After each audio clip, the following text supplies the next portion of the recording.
છોટાઉદેપુર જિલ્લાના નસવાડી તાલુકામાં રાંધણ ગેસની અછતને લઈને લોકો ભારે પરેશાન જોવા મળી રહ્યા છે.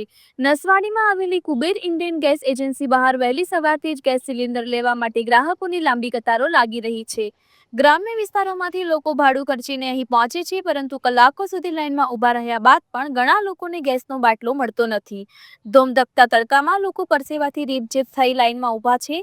રમજાન માસ ચાલી રહ્યો હોવા છતાં મુસ્લિમ ભાઈઓ રોજો રાખીને પણ ગેસ માટે લાઇનમાં ઊભા રહેવા જોવા મળ્યા હતા. એક તરફ તંત્ર દ્વારા પૂરતો જથ્થો હોવાના દાવા કરવામાં આવી રહ્યા છે, પરંતુ જમીન પરની હકીકત કંઈક અલગ જ જોવા મળી રહી છે, જેને કારણે ગ્રાહકોમાં ભારે રોષ જોવા મળી રહ્યો છે. અહેવાલ ચિરાગ ગુપ્તા, છોટાઉદેપુર.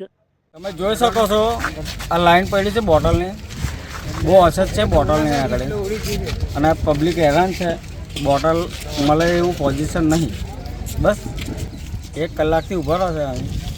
આ બોટલની બહુ અછત છે. હમણાં બોટલ મળવું મુશ્કેલ છે. કેટલા કલાક થવા તો કલાકથી કેટલી મોટી લાઈન છે? બહુ મોટી લાઈન છે. તમે જોઈ શકો છો પબ્લિક કેટલી હેરાન છે. શું નામ? જયપાલથી